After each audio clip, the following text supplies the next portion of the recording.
fuck off, will you? Fresh, yeah? We have the Almanac of Ireland, Manchán Magan. I know you're a fan of the podcast as well. I love it. I love it. So I got this email from you and I was just utterly transfixed by it. It's deep and it's uncomfortable and it's edgy and it's out there, but you're getting a glimpse into an entire world that I otherwise wouldn't have. The Fresh Batch does that to me. It's not a smooth ride. I'm getting perspectives and insights that I'd never ever get. That's the beauty of podcasts. We get into someone's life. We get into someone's soul. You do get a sense from listening to you that you're very involved in community development, community work in the area. And the podcast is amazing. It used to be so rare to hear messages of truth, of honesty, of looking forward and providing new answers, and people who were brave enough to talk about woundedness, talk about brokenness, and to have a spark and to allow that spark shine.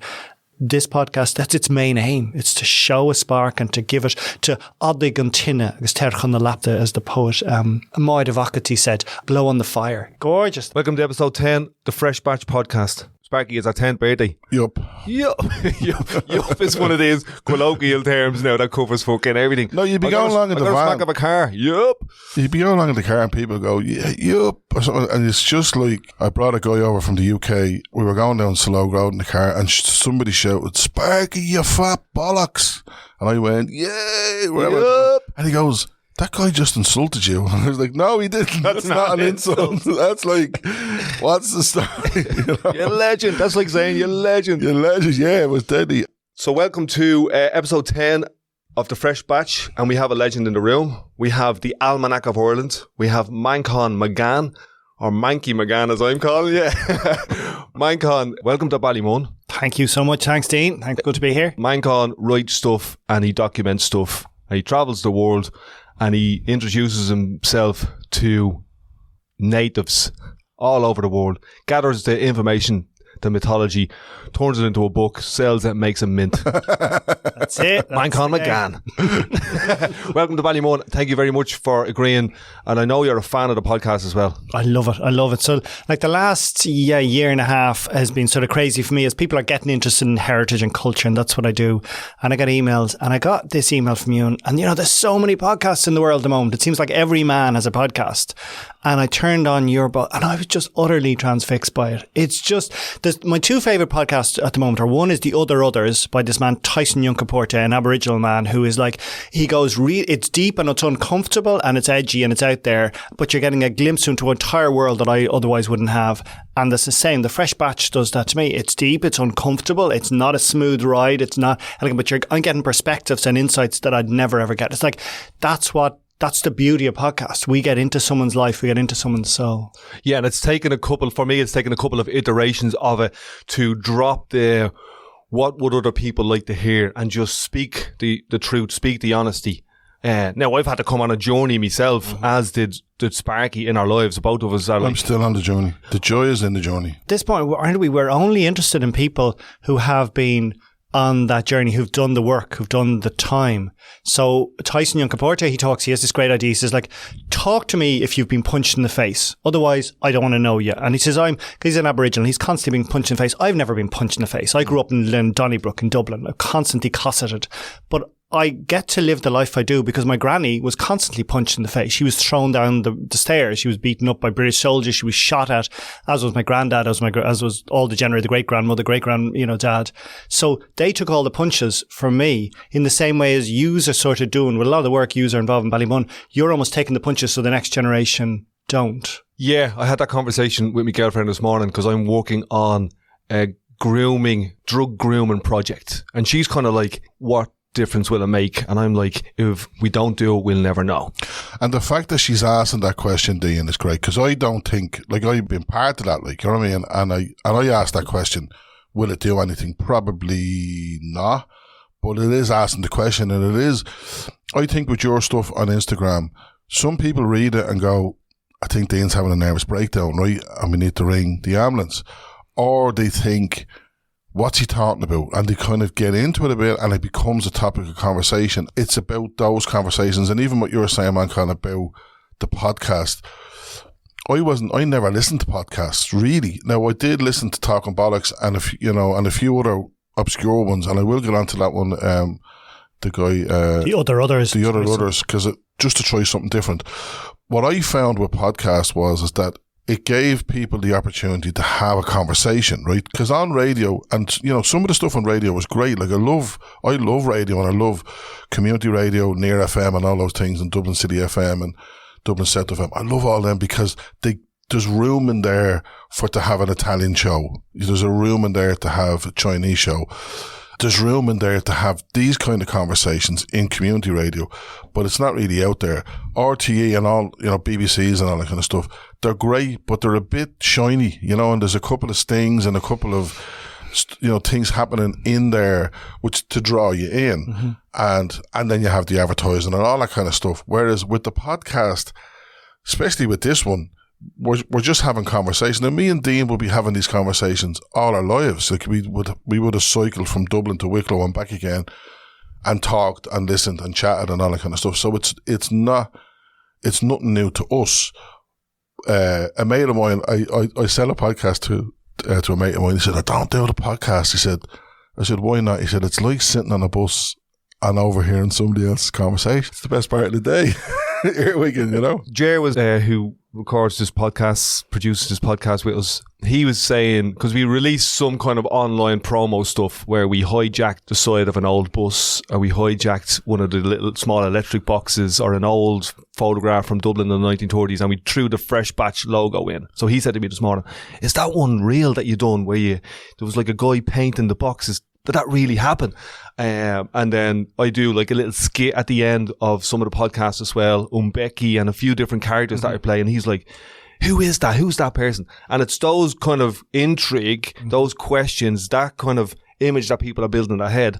And on the back of two of the podcasts that we done, Spice Bag got in touch and Ross MacDonald got in touch, and now the three of us are working on a project together. Do you know what I mean? Yeah. And that's what I'm interested in. The alchemy of that is what really drives me on and inspires me. I love the passive aggressive digs between the two of you as well. So like it's both of you almost sort of save up your little digs, the most insulting things you can say to each other for the podcast. You say like, you might be a whack job and you might be crazy, but at the same time I like you. Both the balance of the sentences. Like imagine if that was on RTE. So like with Tyson Yunkaporta, with the Aboriginal man, I have to keep away. The trigger issue for him is white supremacy. Is in other words, white people taking actually almost what we were talking about, taking the tropes of indigeneity, of, you know, of indigenous folk culture and using them for themselves, either white supremacists putting on, you know, tribal things. And I know from listening to past podcasts of yours, the trigger can be RTE. But just the fact, imagine if we heard the honesty and the vulnerability and the realness, the grittiness of a conversation that you have, that we'd have normally on RTE. Imagine if Tuberty could come on and say, I was feeling, you know, almost dark thoughts were coming up. I was feeling I'd love to hear him talk about that. Man, how our hearts would open if we heard that. And that's what it is. It's the honesty, the vulnerability, and getting comfortable in that space where your heart is opening up. Yeah. That's the medicine. Yeah. Now, just to say, Manchán, we have a rule. The only rule we said to each other was that we wouldn't slag each other on this. And so it's great to hear you saying that they're still getting out there. Yeah, but they're kind of like they're sideways compliments. No, you know what I mean? You're talking honest to each other because you've all done the work. It's like, you know, I can take any insult you give me because I like my whole 20s. It was just, would I end up in St. Pat's or not? That was like, and I didn't mind if I ended up in prison. Institution. No, St. Pat's institution, mental health. there was no chance. My granny spent enough time in prison. I wasn't going to go there. Yeah, it's always like fighting with just going too far into the other world. So once you've done that, once you've been on the floor, then no one can attack you, you know, because you don't have any shields, you don't have any armour. And the problem with every person on RT, and mainly because RT forced it, put on a shiny face for the RT guide, you have to be brittle. So there's if you're talking honestly about each other, about some setback, Dean, you don't mind that and you don't mind that. No. And the same way you know, you can attack me because we know what our dark points are and we know our shadow side. Well, we don't know it all, but we've explored a bit of our shadow side. I don't want to attack you, Manchán. What I want to do is I want to hear a bit, like you first came into my space when you built the house, you know, and I thought it was nearly an anarchist move, right? That you, correct me if I'm wrong, because I've never had a conversation with you about it, so the only bits I get is from media, right? You built the house out of straw bales and different things like that. You wired it yourself. You went to the library. You made this house, and they told you to knock it down because you didn't have planning permission, right? And then somebody else came along and said, "No, you can't knock that down because of whatever. But the actual fact that you went and built a house, and I remember there was a group of guys in Dublin, and there's actually still one of these dwellings exists, and I won't say where it is because Dublin City Council will go and knock it down. But these guys went around and built pallet houses for homeless people in parks, in valleys, in Dublin. And there's one of them still exists, and I think it's 5 or 6 years there. There's a guy living in it and has changed this guy's life. This guy, although he's living in a house built of pallets, has purpose. And he has something to live for, really. I'm not saying that a house gives you that, but it certainly helps you, And I thought when you built that house, now you may be a bit more, you might have access to land or access to, stuff like that, which people don't have. But the act itself was it was civil disobedience in a real good way, and I'd love to see more people doing it, just going and building houses and just saying, "Fuck you! I'm not waiting for permission. I need a house from my kids."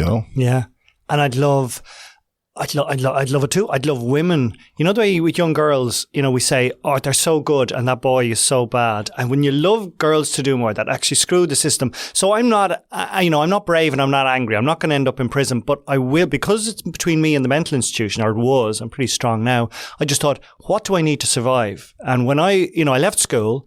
And I realized that all this pressure, go and get a career, get a job. And I just thought, if I did that, if I did a good degree in college and then had a job, I would I'd die. My body, the energy I couldn't cope with that. So I had to find a way outside the system, outside of that whole get a mortgage. So I fled and I've, traveled, whatever, at the age of 19 across Africa and then up to South America for a long time and then up in India. And I realized people were all building out their house out of their own, out of whatever was around them, out of mud or reeds or stone. I thought, no, I can do that. And again, the big benefit for me was on that Lonely Planet trail, that backpacker trail. It's sort of laughed at now because of the beach, Leonardo DiCaprio, tourists going to poor places, developing countries and just screwing them up. But actually, all the dropouts of society used to do that, go off backpacking, and they'd meet up and they'd hear these other alternative ideas. So I heard about straw bale houses and I thought, that's what I'll do. If I can buy land, and that was in 97, so land was pretty cheap, got 10 acres for 10 grand, and build my little house. And I don't know, I'm not good with my hands, but how hard is it? We all do a bit of woodworking in school or after school. And the fact that I built my house in 97, this straw bale house, just 200 bales of straw, laid them like Lego blocks. Everything I've done since has been because of that. So then I was out of the main field. My mum wasn't saying, get a job, what are you doing? Because I wasn't costing anyone anything. As long as I could earn 10 grand a year, I was rich, Yeah. And so that gave me the time to think, and then I'd go off and travel. Society is never telling us we can do that. So it wasn't so much brave. I just thought, I need to find some way of surviving in this world, because otherwise I will check out. And I thought, if I can have my own land and take it slowly and just breathe and just talk to whatever spirits inside my head, I'd be fine. And do you think the spirits are inside your head? For me, the spirits are in my head, right? But they also occupy other things, I would have often kind of heard the whispers of spirits or whatever it was, right? And just don't listen to that. Jesus, cut that off. That's voices in your head or whatever the thing is, right? But I also would, when I connect with different places, I find different energies or whatever. So in nature, even in this area is quite it's quite spiritual. You know what I mean? The energy in this area is, to me, very positive. When I go to the shop there now to get coffees, everyone's saying hello. You're saying you're from Donnybrook. Now, maybe if you were from Donnybrook, you'd probably know more people, but I find people a bit kind of closed off or whatever, right? So I find the energy, the spirit, the nature, and I think a lot of it's got to do with me as well. My spirit is very open. I think yours is as well. You know what I mean? But I'm just wondering, I could see you building the house in nature. There was a kind of a picture in my head, and you said connecting with nature, connecting with quietness, connecting with that. Was that what it was like when you were building it? Was it or were people saying to you, Manchán, what are you doing? No, because I've had that connection, and sometimes I talk about that and people say, oh, is that schizophrenia or something? And I don't think it was. I never heard dark feelings. There were never dark voices telling me to do wrong things or something. It was just this voice in my head from when I was young thinking, okay, Manchán, you're a bit of an oddball and you might find it tricky, so just tune into us. And so in the schoolyard, I'll be just sitting on the tree trunk, not playing. So what I used to find hard, and still sort of do, is people, as other people. Use work, both you, with people the whole time. You're really good. My partner's got a cafe in Dublin, the Fumbly, and so she's always having to work with people. I'd find that really challenging. Yeah. Once you leave me alone and I have my own time to do my things and have time to decide how I'm going to relate with the world, I'm absolutely strong. But you relate very well with the world. Like, I mean, when you look, through your books but you do connect well, and I think you do communicate that well. But I love that thing about being on your own, because I love being on my own. I loved, when I finish in work, and I work with people all the time, I love that space, that kind of cocoon space where it just... Yeah, and I'm getting used to it now. I've been in Dublin for 40 odd years, and now I'm up in the Cooley Peninsula in a farmhouse, and I have a hammock, and in behind the initial loneliness is this solitude thing, and I've found this creative well. Once you get past the anxiety of it and your suicidal ideation and that type of stuff, in behind that there's a well, and the song Say What Your Soul Sings to You with Sinead O'Connor, Massive Attack, keeps on coming back up for me, and it's like there's a little whisper in your ear, and that whisper could be amplified as schizophrenia, madness, the fairies. What if it is the fairies? What if they're not somewhere else? What if they're right here? And that's the energy that, right? See, the hairs jump up there. That's the energy that intrigues me. For me, after going and talking to Mama and doing some medicine, she just says it's all right here anyway. It's right here. It's right now. And all you have to do is turn the perspective, turn the frequency, tune in, go from 98 FM to FM 104. Just change the channel. Beautiful. Yeah. Oh, that brings up... First, I didn't know you'd moved to the Cooley. And the two things you're saying, because you brought up you have a well of goodness, but I was thinking when Sparky was talking earlier about, well, were wells a big thing in Dublin? Because you're saying there's spirituality here, and there really is, but the spirituality, the women in anywhere where things have been challenged, where they've had to do, like the women of Belfast, because they had to find their own resources. There was no one going to help them, and often the men, went in different directions, but women, and they happened to go to well. So I don't know, was there? And I just know, and the women of Ballymun, like my energy comes from the women of Ballymun, and I've turned up my female energy, my feminism, and so has Sparky. Like I'm 6 foot odd, I'm broad shouldered, but I'm soft. My, if you would anthropomorphize me, I'm a flower. Do you know what I mean? Yeah. I'm not a big shark, I'm a flower. So that's that female energy, that mother energy. And that's what I said when I went to talk to Mama, when I went and done medicine. She put me in her bosom and she said, you can be a bosom for yourself. You don't have to seek me. I'm always here and I'm in you. Where those two worlds come together, I think there's lovely play. And that's one of the reasons I'm attracted to you, because you're playing around in that world as well. Yeah. And like a reason why I'm saying that I'm up for being challenged, because as you said, Sparky, you first knew me about the Strawbell House. And so I'm whatever. I've been 25 years making TV documentaries for TG Carr and writing books.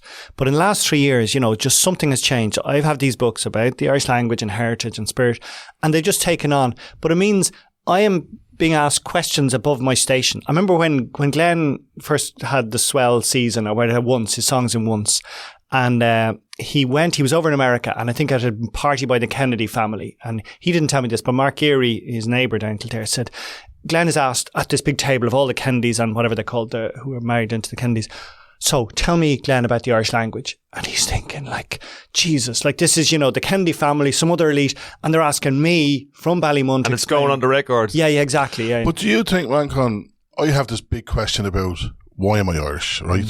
So I identify as Irish, right? All I see around me is global, right? Because the clothes, they're the Decathlon clothes and t-shirt probably made in China. The food I eat is Italian. The car I drive is Japanese. I don't watch TV anymore. I watch YouTube. And I kind of watch people doing what you did, which is travel around the world. But there was this guy, and he was in the middle of somewhere down in underneath Russia there, right? And it just looked like Dublin, right? And I was like, what makes me Irish, right? And there's a couple of things. So I was slagging somebody on Facebook yesterday who was given out because the announcements over the tannoy in his building site were in English and Polish. And he was saying, he was giving out about the Polish thing, And I said to him, 2 foreign languages, right? So then he was like, "No, I don't speak Gaelic. I have a couple of focal, and I do like it.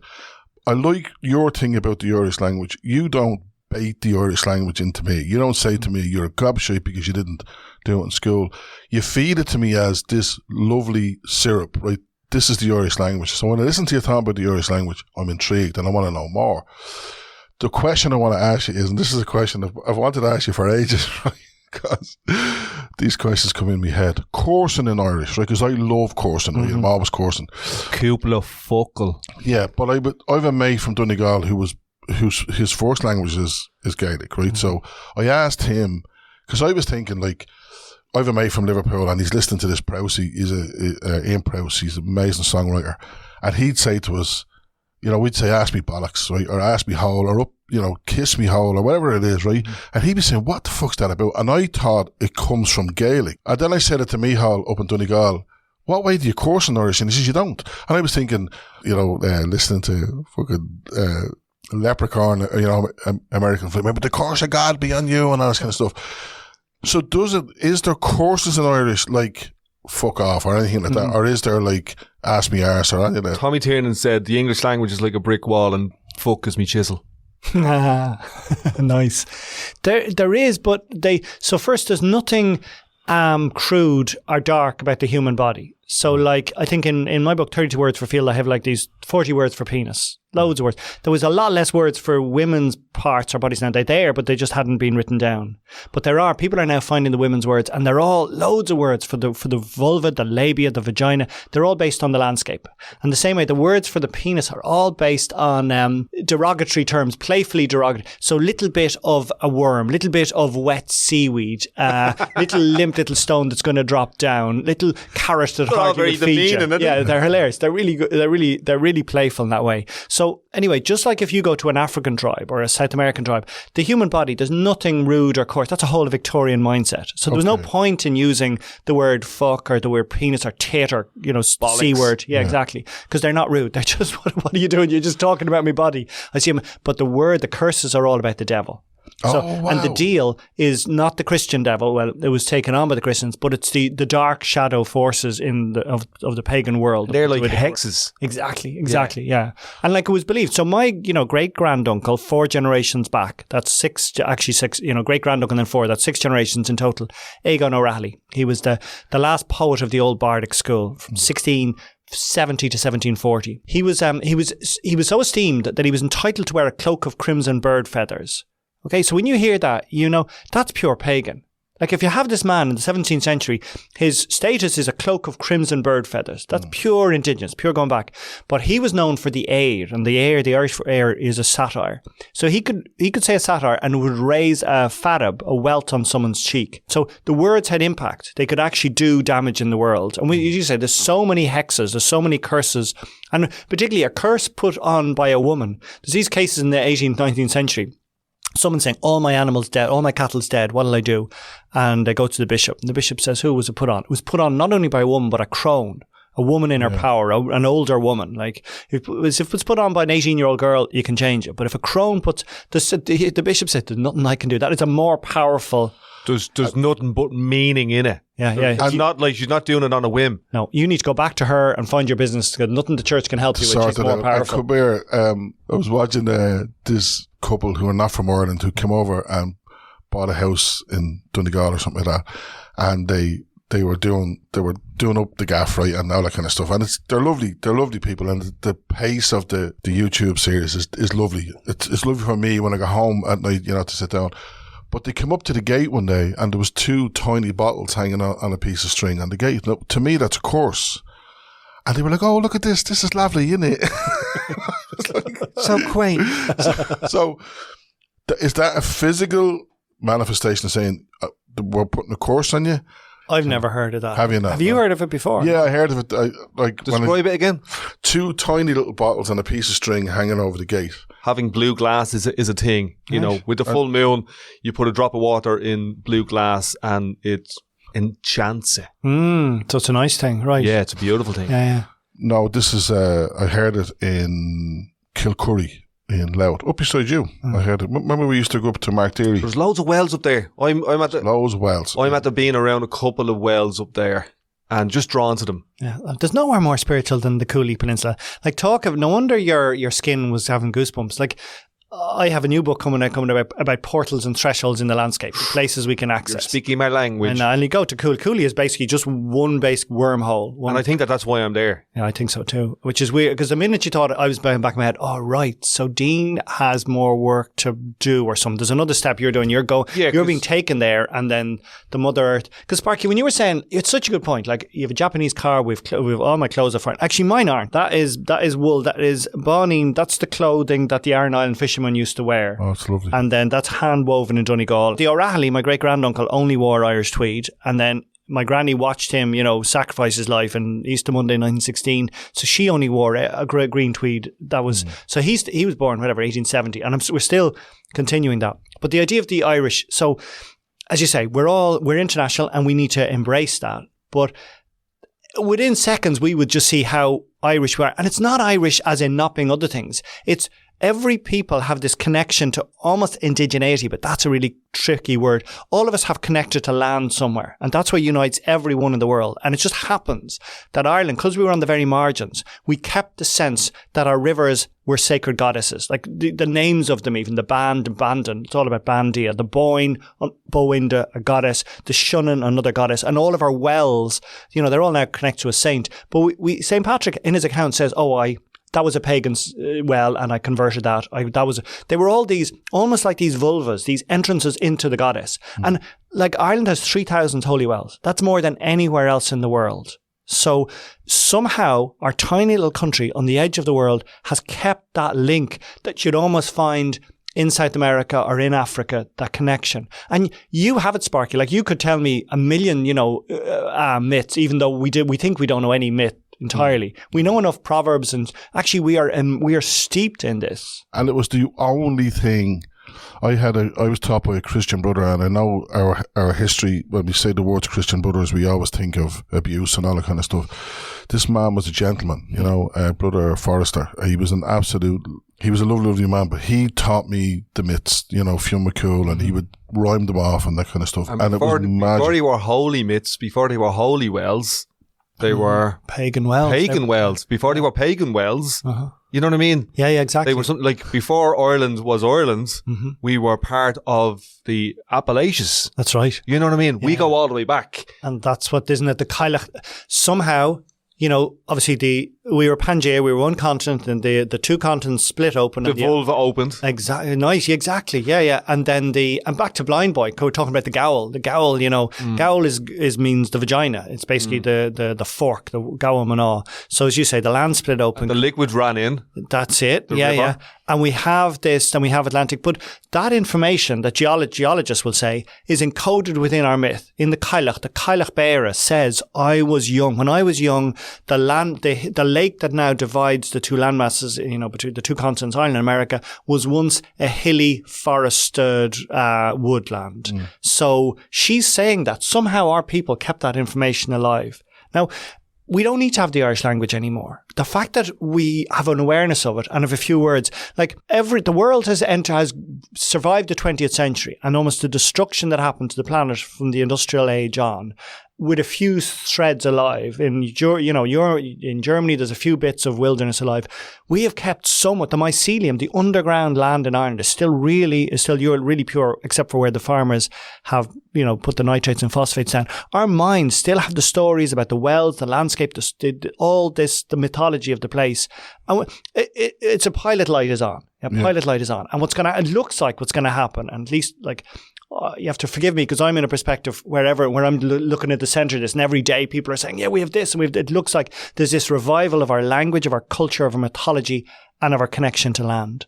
So those Christian brothers kept a pilot light on, gave us a slightly warped view of the myths. They were all to do with Cuchulainn and Finn McCool, because that's what Patrick Pearse and my great-granduncle, the O'Rahilly, and Arthur Griffith and Nolan de Valera and Yeats wanted. They wanted a version of the myths that were going to send us out to war.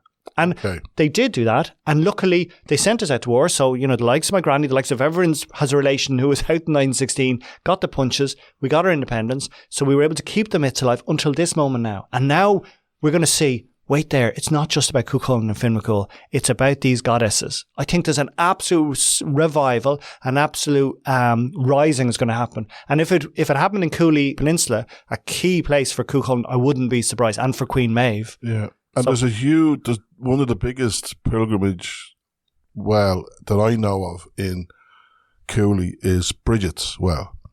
And when we were kids, we were given some story about Bridget being a saint or something like that, right? And she made a cross or whatever. I remember just at the time thinking there was something deeper, you know, and I felt it like that. You know the way there was a Saint Christopher, right, who carried Jesus or something, and then he said, no, he didn't actually exist. I'm sure most of them were connections to holy people, even storytellers or stuff like that. I mean, people who carried bards, druids. Yeah, Damo calls it keepers of the flame. That's what Damo's song, keepers of the flame. And I think some of the saints that we come across, the Irish saints or whatever, are just keepers, are those people, and people love those people. So let's say it was you, right? The people all looked up to you. St. Patrick. I'm not just saying him, but St. Patrick came along and said, "This fella, they all follow this guy. Let's call him Saint Manchán." And that's okay, because it's like technology now, right? Change is always happening. We're always changing. Like, you know, people are on, Facebook saying, "Oh, if they take money, if they take cash away, we're going to be slaves." We've been fucking slaves to the bankers for years, like, you know what I mean? So taking cash away, it's only a technology thing that I think is happening.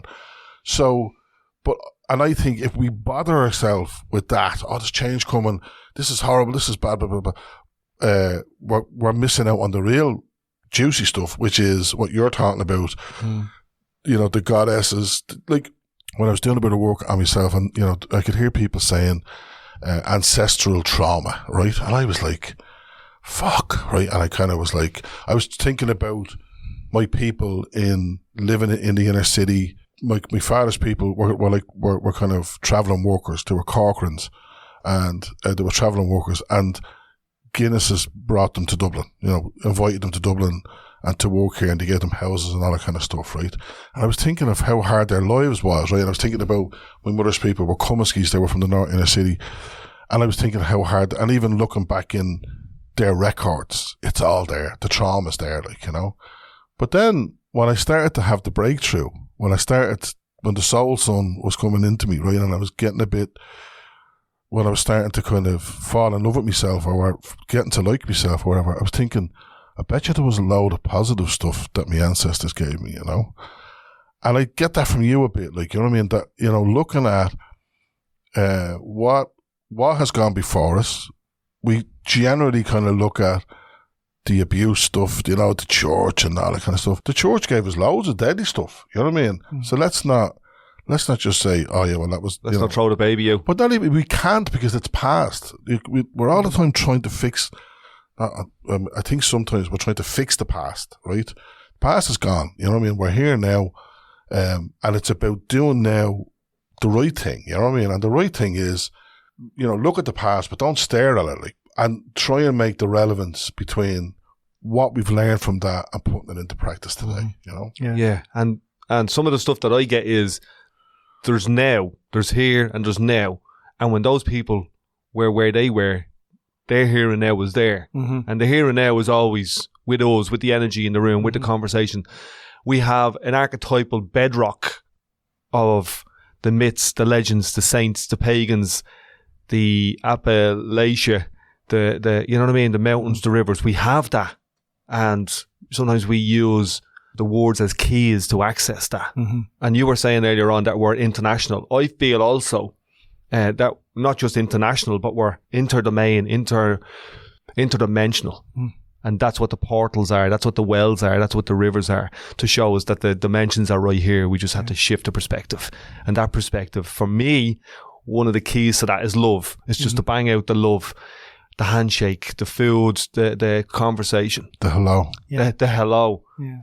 So the reason we have the information, whatever we do now, about our language, our culture, and our mindset of the past, is because our ancestors suffered to keep it alive.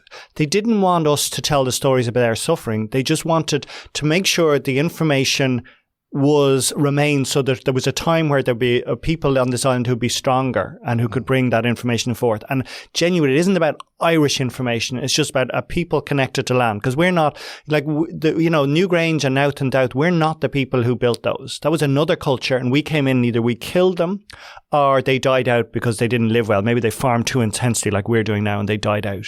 So and before those, there were the hunter-gatherers. And you can find messy, sort of early hunter-gatherer sites, Mesolithic sites, all over Ireland, built by those. We either the people before us killed them or they wiped them out. We're this mix of people. All our folklores, the great stories about Laur Gavola, the Book of Invasions, about us arriving from Spain or us arriving from Iran and Iraq or from India, all our stories, we're immigrants to this country, and there's going to be other immigrants coming later. So all those people wanted to tell us, encode the information is how to live in the world and how to really respect nature. And they encoded it even in all the saints' names, as you were saying, like who were the saints before. So Columcille, the second major saint after Patrick. Cullum, even the name, Cullum, the dove of kill of either the church or the woodland. Like, it's a pure pagan name. And where is he from? He's in Derry. And what does Derry mean? Dira, the oak wood, the oak tree. And his second place is in Offaly, Durrow, which is Dudavog, the oak meadow. So even in his name, they're trying to tell us, forget about the Christian. This is people who worship, these are dove-loving people who worshipped in an oak wood. Pure pagan. Bridget in Kildara. Bridget is a word connected to fire. She was a pagan fire queen. Kildara, the church in the Dara in the Oakwood. All they're saying is, actually, we are a forest pagan. The word Gaelga, means bushmen, means forest-loving people. And think of the other names for the saints. Cuan, little hound. Fuelon, lover or worker or killer of wolves. Ushin, little deer. Oscar, lover of deer. Ronan, little seal. These are the same as Chief, Sitting Bull or Rainbow. They're basically these pagan names. And what they did, they saw St. Patrick came along and said, I'm going to control you. And then they knew the Vikings were going to come. And then they knew the Normans the Normans English. And they thought, let's encode the information in our stories, in our place names, in the names of the saints. So there'd be a time like this where that goddess energy, maybe that female energy, that matriarchal energy would rise up. The likes of me and you and the three of us can stop talking. The men can get out of the way. There was two funny things happened. I went down to a flat down in Clare. And so we went down, and I'd never been to a flat, but it took me 7 hours to get there on a bus. And I met this American guy, and he goes, I'm travelling since 10 o'clock this morning. And I was thinking, I'm travelling since 8 o'clock this morning. But it was gas. But we went in anyhow, and I didn't know what was going on. I just arrived blind. I thought it was going to be people on the streets just having crack, and it was going to be, but it wasn't. It was very quiet when I arrived, but there was murmurings in a hall, and I went in, and so there was people playing music on the stage, and it was very sad music. It was very sad. And so this English guy stood up, and he was very knowledgeable, and he goes, the music, from travelled to America and all that kind of stuff, and it was in this minor key, and do you think because it's from this area, because this area was hit so bad during the famine, that the music kind of came out very sad, right? And this fella goes, should we just meet on a Sunday and lash them out? and I think that's what you're talking about. We don't need to have the deep understanding of all that stuff, because I think that'll wreck our heads. And we're not enjoying it. We're not lashing them out. And I think there is a definite part of my spirit, wherever that is, right? That's Irish, right? And I couldn't tell you what it is. I can't put it into words. But I know I'm Irish, right? I know. And it's not only that thing that when people say, oh, you're English. And you go, no, I'm fucking not English. I'm Irish. I get that. That's an insecurity thing, right? And you're not American, right? I'm Irish. And like it was explained to me, I don't wake up in the morning and think of my identity. But if you try and take it away from me, I get that. Hold on a second. And I think that's what you're talking about. How they kept their identity going was through the songs, through the music, through the storytelling. And I think the storytelling was huge, before the radio, before the telly. Mine is, I'm of the land. The rocks told me. The mycelium told me, the mushrooms told me. When I went to Nowth and Doubt and Newgrange, it rained and the mushrooms came up and they were ingested, and the rock spoke and he said, sure, we're all the one anyway, relax. You know what I mean? And the mushrooms told me, sure, that it's always happening. The trip is always happening. And if it's always happening, sure, why do you need us anyway? So it's of the trees, it's of the water, it's of the spirits of the animals. For me, that's beyond Irish, beyond Ireland, beyond the language. It's beyond pagan. Yeah. That's where I am with it. And when I went to Lesotho, Namibia, Botswana, you meet the people of the land and your heart opens. That's where it is for me. Yeah. Something I'm only trying to get my head around now, and you would have had it in Botswana and places, is like, so last March 22, 2022, I brought this show I do about the Irish language, Aran Agazim. I bake sourdough bread, the audience churn butter. I brought it around. You have a hard bleeding life. I brought it around North America. I went up to Alberta, to Edmonton, Alberta. And these Cree elders were there. These Native American Cree elders were there at the front door when I arrived. And they gave me this ceremonial robe, this robe you wear in the Vision Quest. And I said, well, what are you doing here? And they said, we hear what's happening in Ireland. We hear that you people are reconnecting to your past. And it's really important. And we want to give you this to just say, continue the work that's been done in Ireland. And they showed me it had these tassels, these ribbons tied to the front of the chest. And they said, this is to do with the Sundance. And the Sundance is, the Cree and the Ojibwe and some other Plains Indians, they do this thing once a year where the male elders will tie leather tongs to a tree and then to their skin. They'll pierce their nipples, their breasts, and have the leather tongue between the tree and their body, and then they will start to dance for a few days, and they will dance and dance and dance and get into a spin until they're in a total chaos, and they their skin tears away, and the blood comes out of their chest, and they keep on dancing for days, and they're doing it to reconnect with the mother spirit, with the power of the tree, with the land beneath, and they're to suffer as well for the good of the tribe. Suffering is a really complex. We don't understand because we're coming out of Christianity and Catholicism. We're not comfortable with the idea of suffering. I mean, at least I haven't. Anyway. They told me these ribbons, Manchán, are to represent what yous are doing in Ireland, bringing out the old culture. He says, yous are from a period of suffering and you're remembering who you are. And I just had goosebumps and I said, like, I don't know anything about this. I'm just, we're just doing our things. A few people doing Irish language lessons. And they said, no, this is so important, they said, because you're white. They said, we can batter on about these things, but we're brown skinned. No one is going to listen. Yous have a seat in the EU constantly. You sometimes have the megaphone. You sometimes have a seat in the UN. You owe it to yourselves to reconnect with the information that your ancestors have encoded in life. And it's not about Irish Ireland, not about the island. You're people who have an indigenous understanding. Now that word indigenous, I don't feel we can use that in Ireland because we are polluting our land, we're polluting our rivers, our government is not making those decisions. But what the indigenous people are saying is you have that inside you. You owe it to reconnect with yourselves. And the same way when I go to Australia, these elders are coming out. And any one of us here, anyone, in Ballymun, you go down there to those places among indigenous people and you bring someone from Germany or someone from Florida who's been disconnected from the land a bit longer, even just one generation more than us, 2 generations, there won't be that same identity. So when Sparky says, I don't feel, in some way, you didn't say, but there's somewhere, what is Irish in me?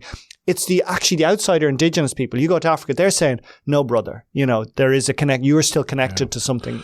So you were down in Australia recently and you were with Stano. I was. Stano's a good mate of mine. And Stano, to me, would be very connected spiritually to something, and, he is a conduit. That was recognised by the indigenous people in Australia with him, and, I find sometimes that I can recognise that when I meet people, so now I know what you're talking about. I kind of knew what it was to be Irish, but I couldn't put a name on it. I couldn't say what it was, right? It is a connection because I'm a natural storyteller, and they say to me in work, you keep going off on tangents. I just think that's part of what we do, you know what I mean? Mm-hmm. And I remember telling somebody a joke one day, right? And I said to them, I was lost, and I asked a man, what's the quickest way to get to Galway? And he says, are you driving or walking? I said, well, we're driving. And he goes, that's the quickest way. I wouldn't start there, I'd start somewhere else. I wouldn't start there, yeah. But people got into the story. That's terrible what happened to you, And there's a way that we tell stories. And there is a storyteller in Ballymun. She's amazing. She's part of a storytelling tradition here, you know what I mean? And she's very much, and when she sits down to tell a story, people listen, because she has And it's not that she's acting. She has learned from her aunt, actually. It was from her aunt. I have it from my dad. Like, we had my dad on the podcast last week, you know.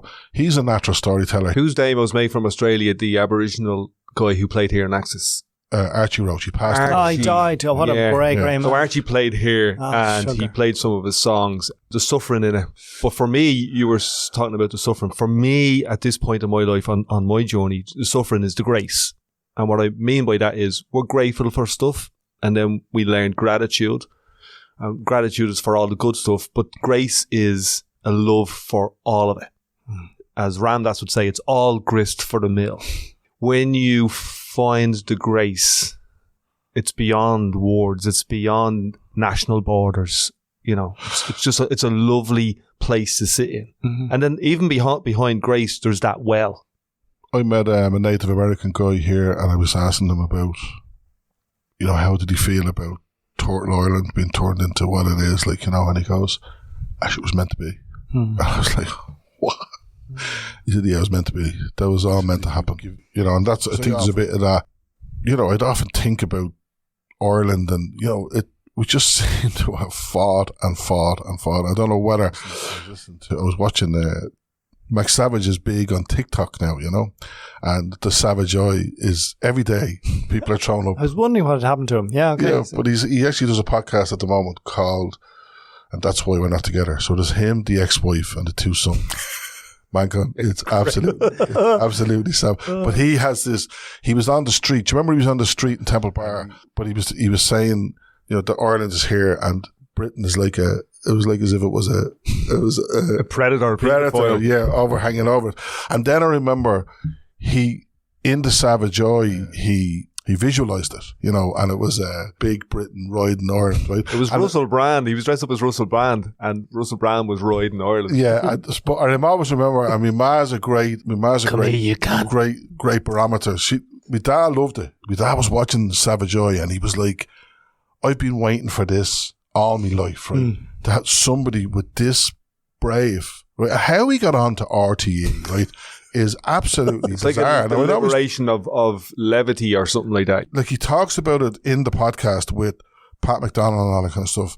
Like, he was the original guy in Naked Camera, but he fell out. Well, he'd fall out with himself in the lift. My ma was watching it, and she that was it then for her. She stood up and she goes, "I've had enough of this now," you know. And I think where we are, you know, where we're situated in Europe and all that kind of stuff, right, it has fucked with our psyche, like, you know what I mean? You know, the bang of the Atlantic off the West Coast, the connection with Britain on the East Coast. But in your own words, it's meant to be. No, it is meant to be. That's what I'm saying. Like, there is a thing we talked about before. It is what it is. Spiritual determinism, that type of stuff. It's all laid out. We think that we're kind of self-centric or human-centric or Dean-centric. We think it's all about us and poor me.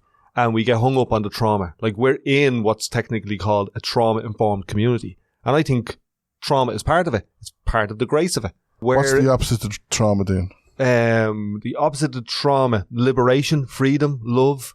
It's encoded in the trauma. It's encoded in the mycelium.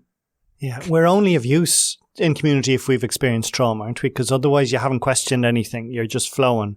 You know things and you're real but then, as you say, it's getting locked into it. And this is this amazing time where the only person long ago used to talk about trauma was Sinead O'Connor, about the famine and trauma. I mean, there's academic departments constantly having talks about the famine, but no one mainstream ever does. You know, there was one program, my brother directed it on RT, whenever 2 years ago, about the famine, but others we never do. And Sinead banging on about it for decades, you know, with her song saying, do you remember the American government says if you lose a quarter of your population, you are going to be, you know, a community will be traumatized for life. And that was hidden. And now, since her death, that song and her words are coming up again. It was like, this is the time for it. And the women who mainly are the ones who are supporting our message are saying, no, let's get this message out. Let's move on. Let's accept the trauma and then do the work that we have this responsibility for because of our position. And I like you saying that. And I like what both of you are saying about so trauma informed. And I'm part of that whole thing. But we need to get into the trauma. We need to kind of, you know, pick it out. You know, I'd often say to people, you need to pick out what's going on behind your behavior or whatever it is, right? Pick it out. And when you pick it out, then what do you do with it then? You know what I mean? But it's not pick it out like a scab. It's like, be aware of it. It's awareness is the thing. I'm not saying pick it out like a scab. I think a lot of our stuff is hidden, right? We hide it in behind. So with me, it would be hidden behind humor. It would be hidden behind people pleasing. It would be hidden behind lots of so my layers, what you see, the layers that you see when I open them up and pick them out, out comes the secrets or whatever. And you're doing that work. That's how you do it. Okay. But what I'm saying is then what happens next? You pick it out, you throw it on the table and you look at it and you go, right there, it's there. To change us from a trauma-informed community to a love-informed community, right? We have to do the work. It's like we keep looking back, and I said, look back and don't stare. And I've heard that loads of times, from different people. It's about the now. It's what we do now. And I think what we're doing now, talking about this. This is it. Yeah. Exactly. So this is what's next. What's next is now. No, there's no what's next because the next doesn't exist. But what I'm saying is, how do we change the trauma-informed community to a love-informed community? We're doing it. This is it. We're doing it. And then we'll get out of our own way and we let that lovely female energy, feminine energy, mother energy, mama, nature, whatever it is, we will let that blossom and be a bosom. So from my perspective, so in 2012, I had a TV series, No Bearla. At the same time, your man, Des Bishop, had a really positive series about the Irish language. Remember, 2012, he goes down to Connemara and he relearns Irish in the name of the Fada. Positive program. An American goes and learns it and just has fun. I had this sort of cynical negative program where No Bearla, I decide to go around Ireland speaking only Irish and start in Dublin, and I get cursed at and told to fuck off, and people block their ears when I speak. And you're a snob. Yeah, exactly. And I show all this on camera, that old attitude to Irish, but also to me, to a Gaeilgeoir, sort of forcing it down people's throats. Now, and I've been in that, so for the second day TG Ger was ever on air, 96, I had a travel program, and I've been on it since 96. It's like over 25 years. The last 3 years, everything has changed. Everything has changed. Basically from my life, but also in the whole community, the whole world I see around me. So I brought out these books, as I said, about the landscape, the language and this. And I mean, they're still, 30 Words for Field is in the top 10 now, 3 years later. That would never have, Gill, the publishers, know their market, and they said it was going to sell 5,000 copies. They know that was all it was ever going to sell. Axis here in Ballymun always had its contingent of Irish speakers, and it never really grew. It was strong, but it was small. Same way wherever I was, TG Ger viewership. That book has sold 90,000 copies. I set up, because of COVID, I set up this little Instagram just to put out Irish words. That should have trickled along the margins. There should have been, maybe 10 people join every week.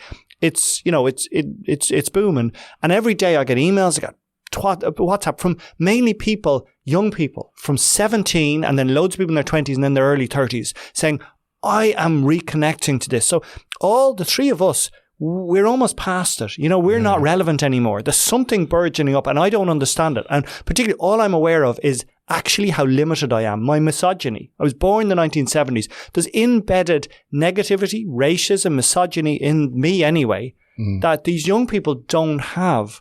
So you have less of anyhow. Indeed. And would you say that when you spoke there in the beginning, you said it was, the whole question was whether Manchán would go to Patrick's or not, right? But I don't see that in you now, right? Like you've come a long way from then, in years, of course, right? You've been on TG Ger, you were saying about a travel program. You've done a lot of creativity. You've written books. So what changed? What was there a moment where you went, fuck it, I'm not doing that. I'm going to do my own thing, and you just went with it? Was there like a spiritual awakening or something, or was there something that you can put it to? Or really clearly, yeah. The world changed, the community changed. Right. So as I said, I was one of these little idealists. Had you seen me in 1977 when I was 7, little blonde hair, golden boy with just those sort of happy eyes, just always happy as long as I was fed. Even as a baby, you could say, oh, what a happy little baby. So I go through the world, then I have to engage in school, I have to engage with friends. I don't manage that very well with girls and all, none of that. But as long as I'm connected to nature in my head, I've always have that. I'm just deliriously happy kid, right? The over-idealistic dreamer kid, connected to spirit, connected to landscape. I had my little herb garden when I was like 12, 13, right up until I was 19. That would make me happy.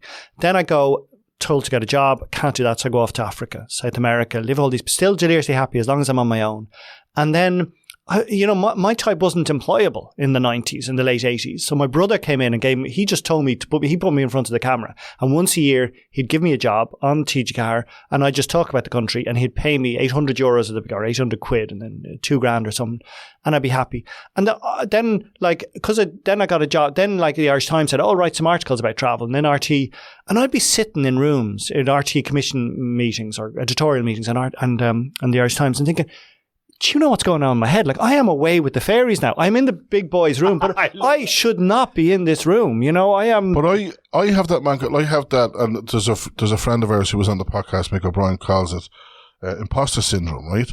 And like when I was a kid, right, and I'm listening to you there, I was deliriously happy, right?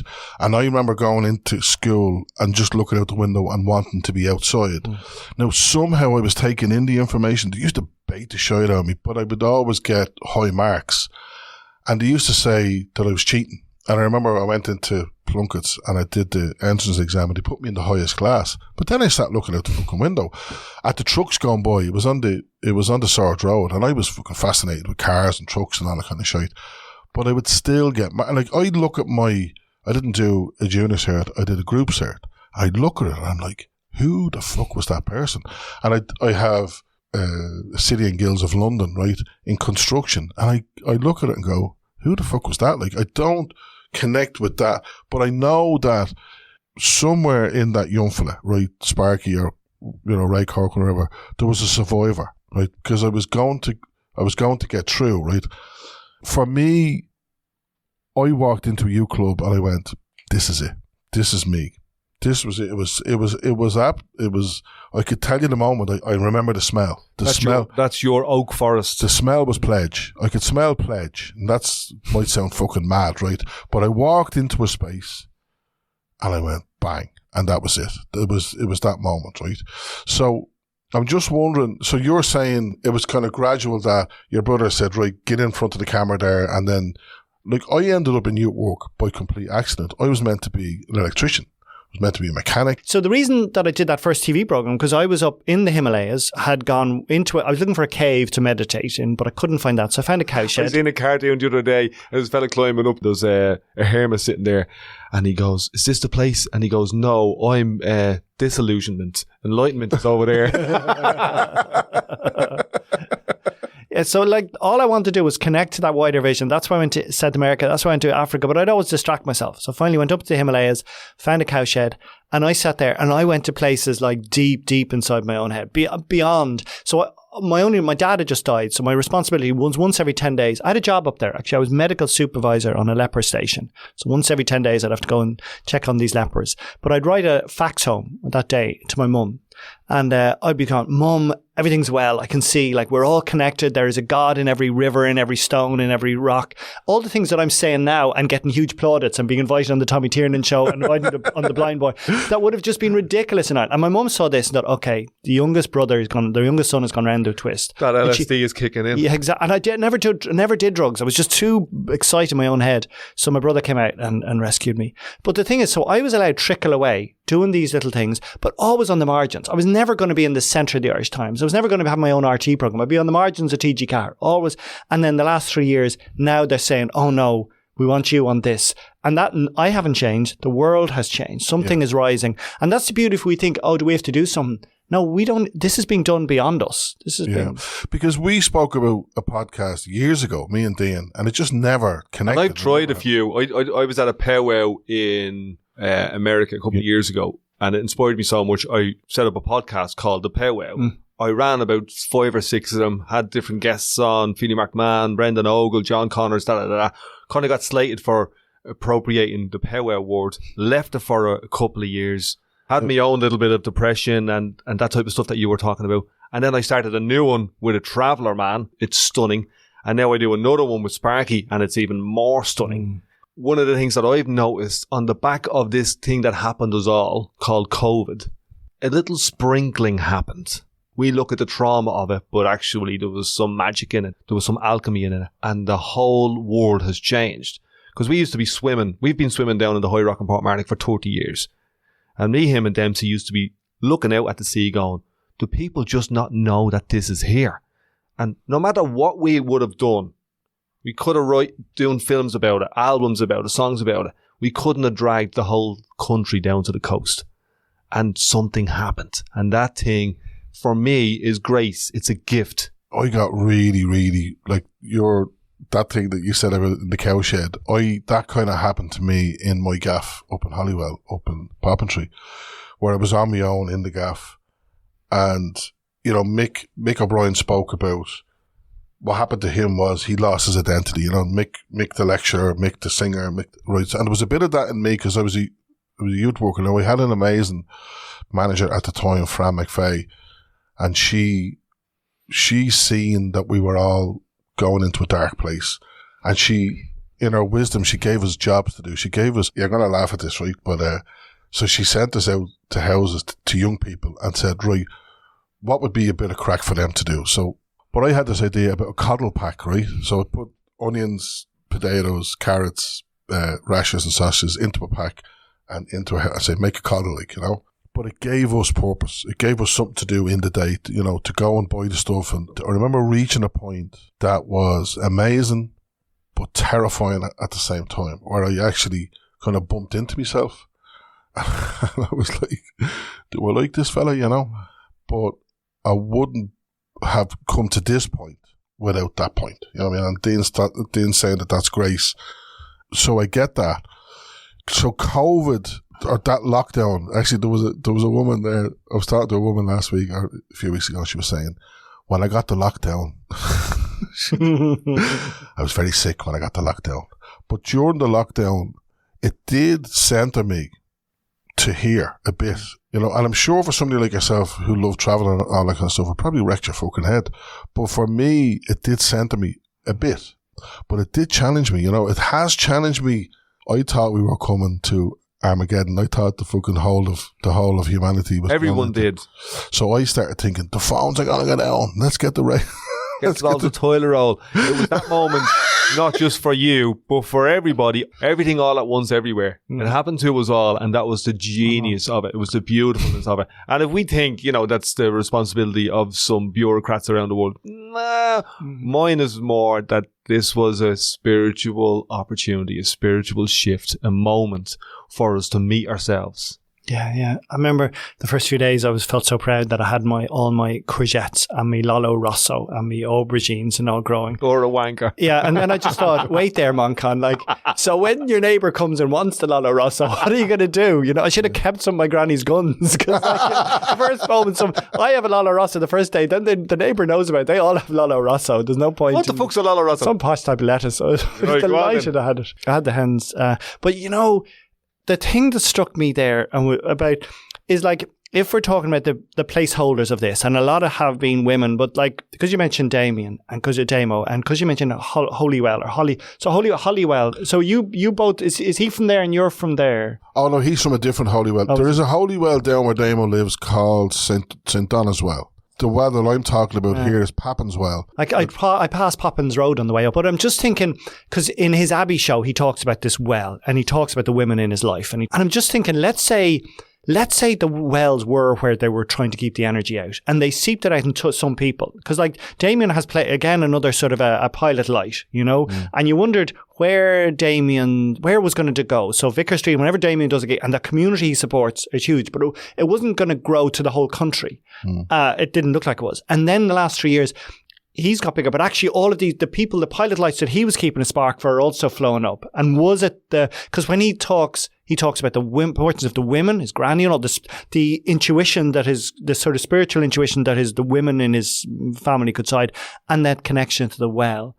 And I don't know, so they're just trying, God, maybe that's what we're all trying to do. And are you having a lot of women on this podcast, or would you intend to? The first two guests were women. Right. We had a matchmaker and we had Kitty Holland. Oh yeah. Like the one with Kitty was like this. It's just a chin wag. The one with the matchmaker, she was a little bit like she was wearing a couple of masks, but throughout it, we kind of helped her reveal those masks to herself. And Damien would also talk about his premonitions, which are those whispers in your ear that Sinead sings about on that Massive Attack track. And I think that one of the things that attracts me to you, and one of the things that attracts you to that storyteller that you had on the Almanac Martin recently, Shaw. Martin Shaw, is where that world and this world come and chat.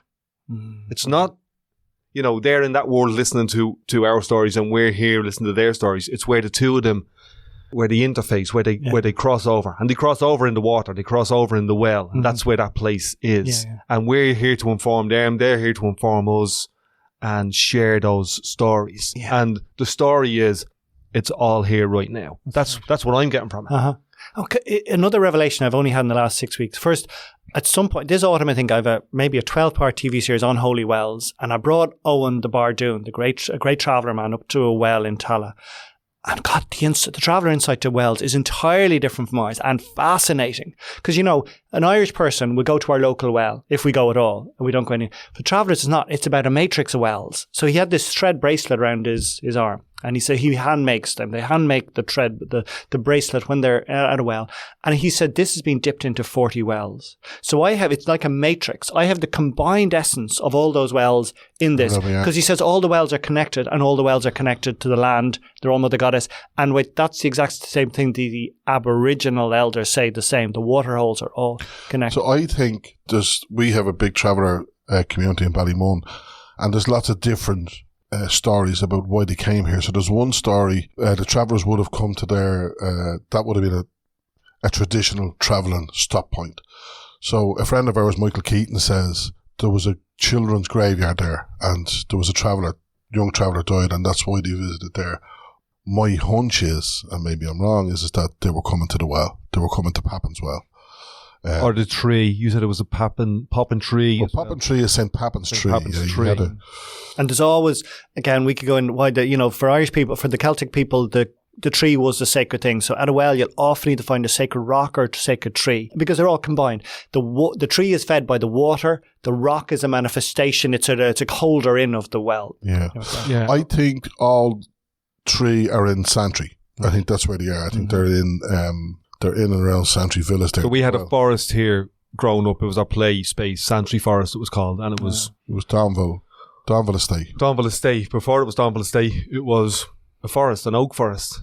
I find the matrix or the network or the connection in the mycelium, because the mushrooms to tell me go and pick the Liberty Caps in different locations, in holy locations, in ancient locations, up on Tara, up on Ishnock, at graveyards, and that will enhance the message, you know, because you're getting bits from around the place. Why do you need that, Dean? I mean, if you're like listening to you here, right, you are probably the most spiritual person that I hang around with, right? And from when we were kids, we were talking like this, you know. I'm not asking you not to do it. I'm curious because I don't have that thing that you're talking about. I don't have any notion to go and find mushrooms to enhance my spiritual experience because I'm happy enough with it. So the assumption is that I do them, but that's not necessarily always true. Do you know what I mean? And so the message comes from the mushrooms. They say, go and do this and invite this person along and bring them through this forest and have this conversation with them and expose them to this valley. So it's not like I'm chomping on mushrooms looking to get out of my head. That's absolutely not what it is. It's the opposite of that. It's not seeking a high. It's more intuitive. So what's it seeking? It's an intuition. It's a conversation. It's an inside job. So it's not seeking anything. It's not like I'm on a quest. Now you said it's not seeking, not trying to get out of my head. So I would call that emotional regulation. So you're not looking. So it's nothing got to do with that whatsoever. It's not like doing a drug. Initially, it's a key. It's a doorway. It's an entry point. It's a dolmen. It's a well. It's an access point. But then once you go in there, the mushrooms say, you know, it's always here. And on the way out, they say, if it's always here, well, why do you need us?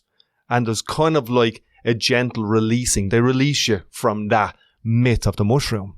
What they do say is, look, you work on you to work on others, to work on others, to work on you. So go and hold somebody's hand through the same thing and reveal that story to them and let them go on their journey.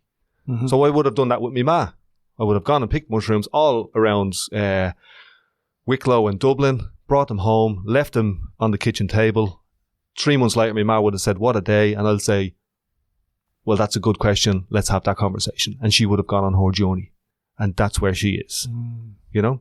It's a good question, though. No, it is. Sparky, isn't it? 'Cause Absolutely. there is this thing, and when you do a bit of holotropic breathwork or even Cree, sweat lodges or vision quest, you'll see a lot of ex-addicts doing it, isn't it? Like there's those of us, isn't it? There's this idea of spiritual consumption, and so we're all doing cacao ceremonies, and I'm one of them too. And it's really nice to be reminded by you, Sparky. Yeah, why are we doing them all? And sometimes they're a help, and sometimes it's that idea: are we dependent on it, and that's bad? But actually, are we just using it as a tool that we don't?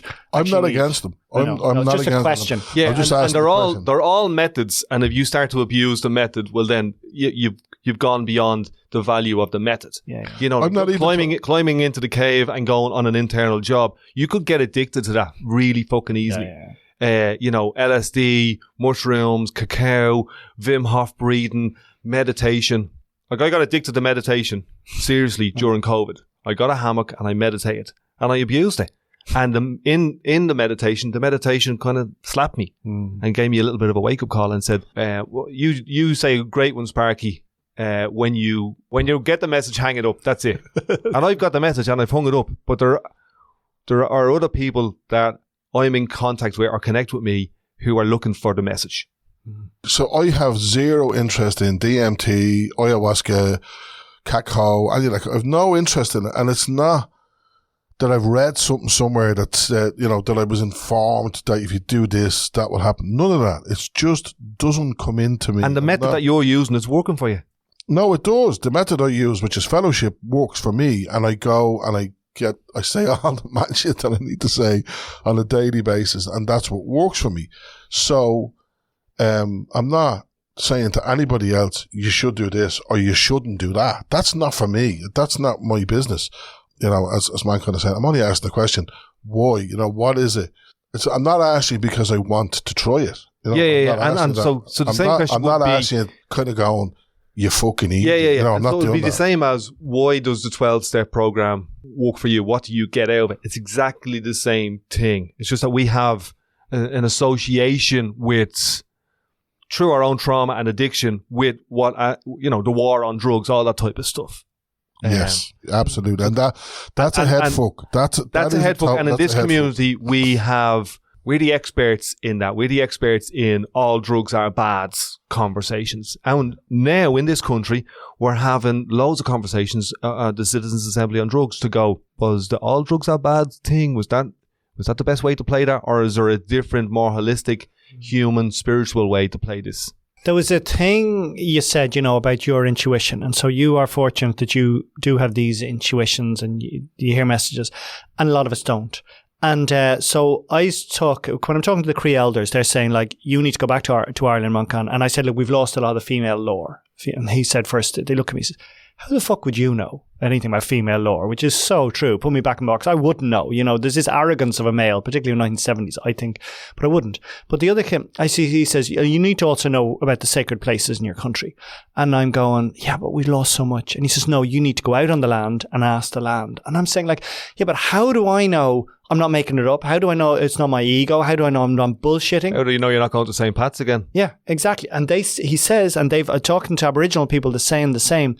That's okay. You need to, for a people, he says, like the Aboriginals says, we were all in residential schools. We had a generation, the lost generation, we forgot our culture. Likewise, the Cree and the Ojibwe industrial school system in Canada was set up by an Irishman to wipe out the native people. So, when we're equating ourselves with native, we have to say, no, we wiped out more native people, indigenous, than anyone.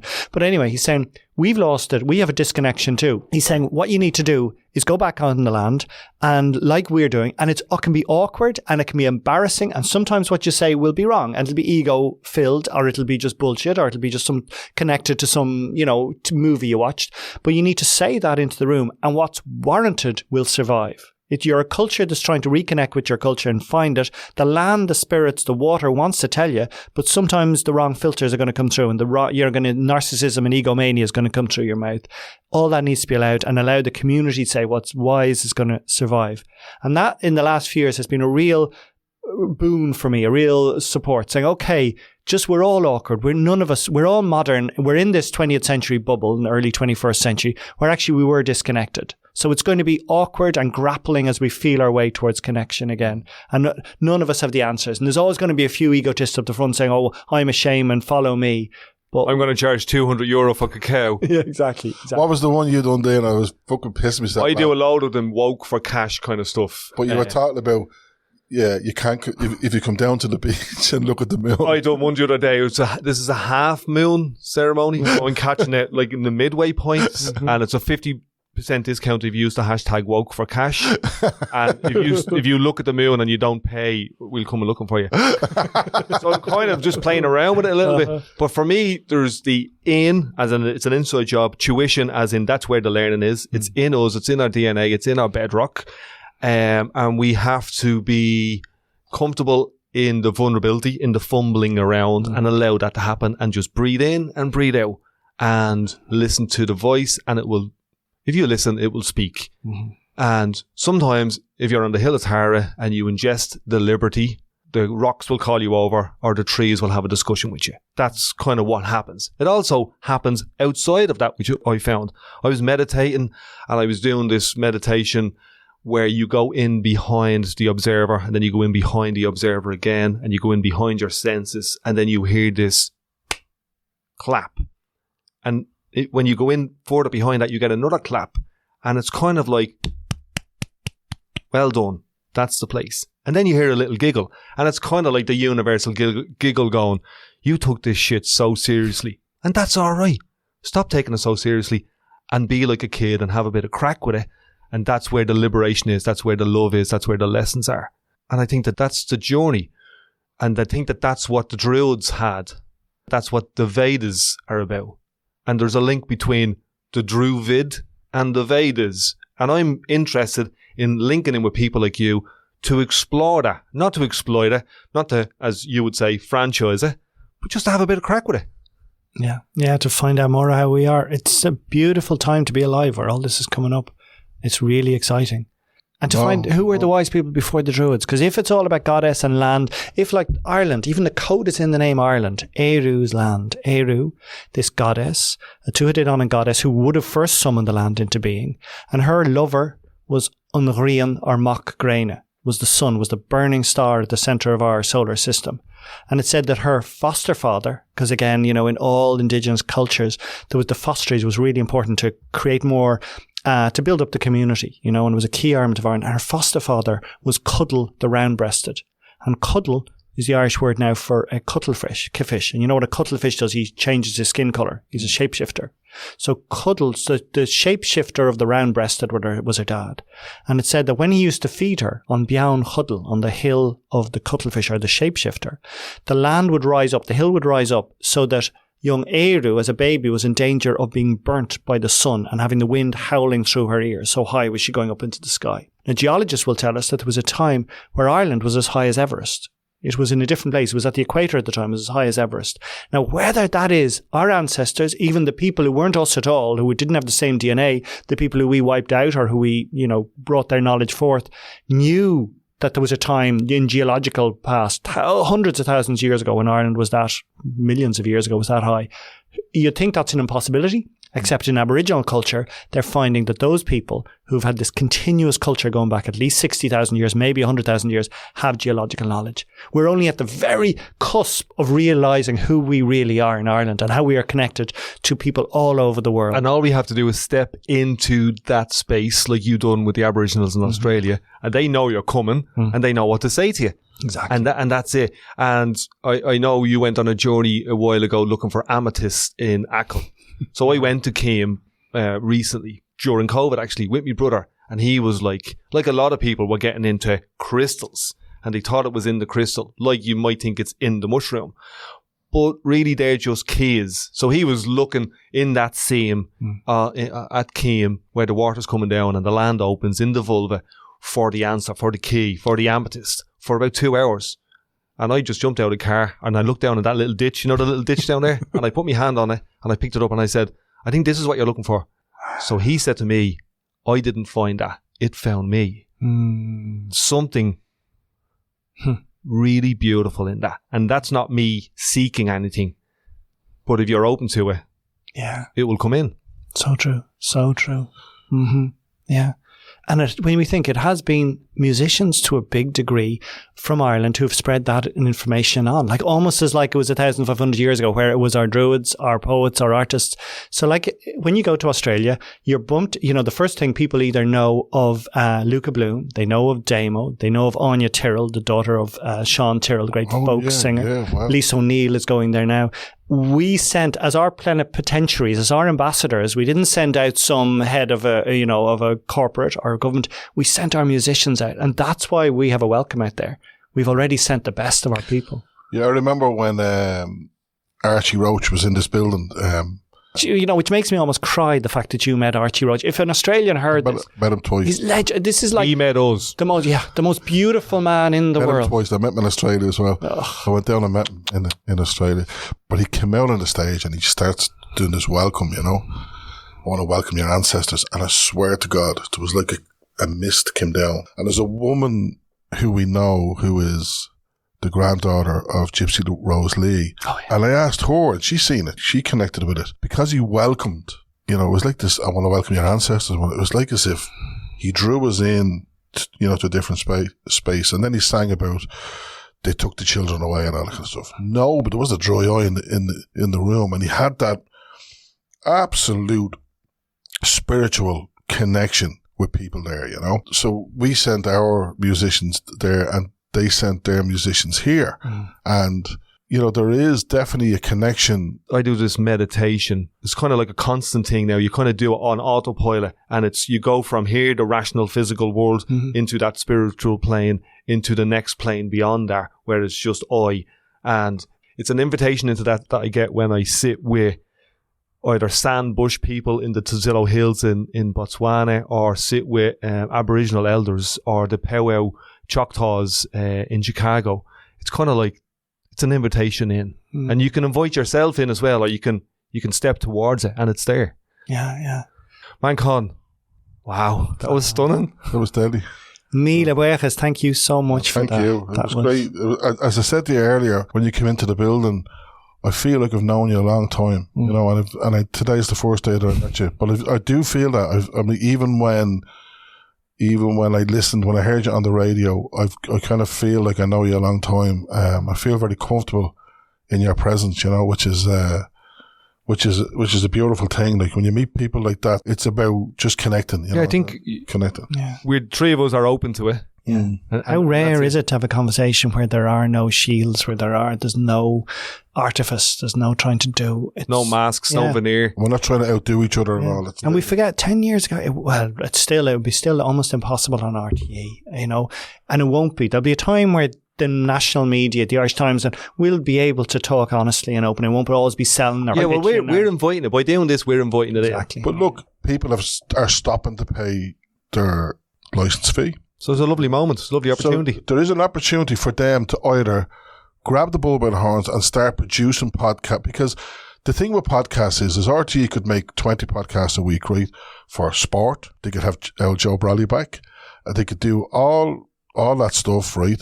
They could do young people, they could, rap, they can put whatever young people are into, they could make podcasts, and people can choose, listen to that or listen to that. It's not that it's constantly on and you have to pitch it at a certain thing, or it has to reach a certain amount of people because of advertising. They can actually create some great stuff, but are they willing to do it? There just seems to be a complete disconnection with reality, I think they need to be a bit kinder to themselves, and it's one of the things that kept me out of St. Pat's, to use that. Being kind, it's one of the lessons I learned. Stay out of the drama on either side of the river, and try and midstream and be kind to yourself. You know what I mean? And be around kind, loving people. Yeah. And that's why I invited you here today. And I know that that's why you responded straight away saying... Yeah, it's so rare. Well, it used to be so rare to hear messages of truth, of honesty, of looking forward and providing new answers and talking raw. Luckily, there is a bit more of it. And we're so lucky because all of us came from a starved culture, from a time which didn't allow the likes of Sinead O'Connor, who had marginalised people who were brave enough to talk about woundedness, talk about brokenness, and to have a spark and to allow that spark shine. This podcast, that's its main aim. It's to show a spark and to give it to Odig an Tinne, as the poet Maid of Acatí said. Odig an Tinne, just ignite, blow on the fire. Yeah, blow on the embers. That's all we're doing here. Yeah. That's the idea. I like that. To check out Manchán, go on to the Almanac of Ireland podcast if you're into that. It's a good entry point. Or 32 words for a field. You up the flats. Manchán, the Fresh Batch podcast. Happy birthday, episode 10. Thanks. Love, love, love. Thanks to Ger as well. Troubled woman is your name. Turn off all of yours, it seemed you always got the blame. And an old man's voice calls from afar. Who will shed a tear for Manuela? Who will shed a tear for Manuela?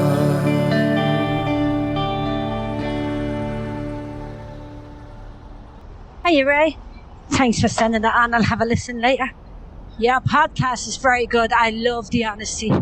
I like you and your man together. What's his name? He just be with a traveller. He just be him and a traveller and a countryman. I love that podcast as well.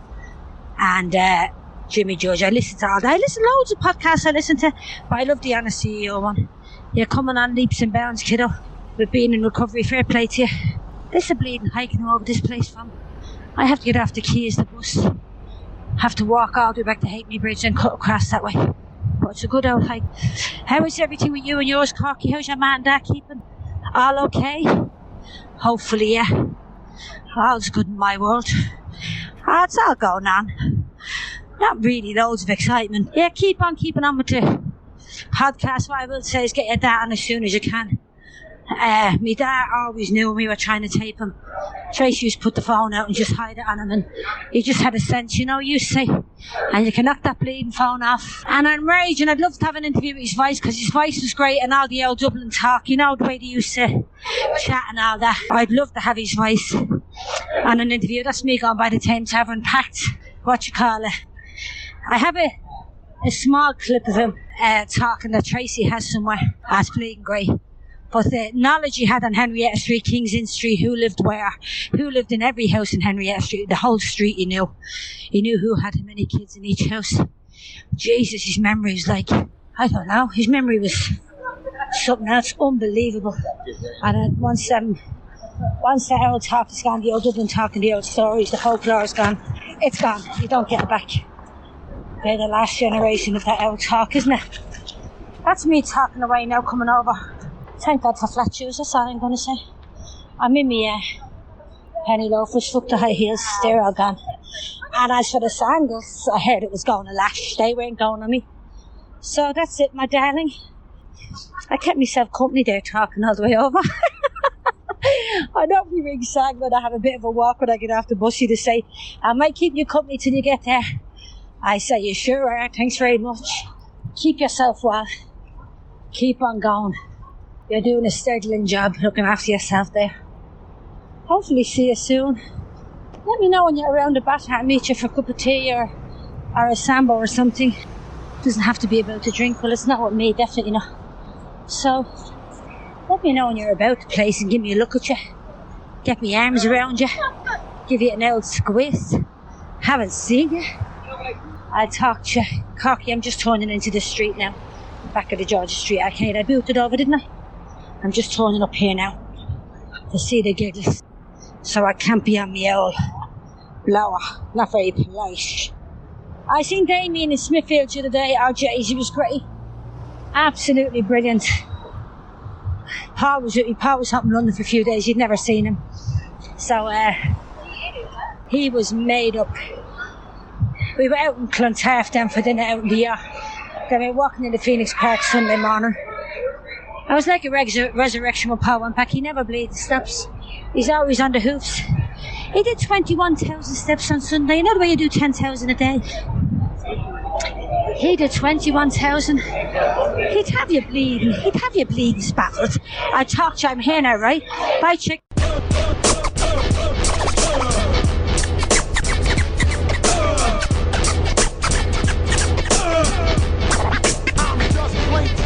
Here.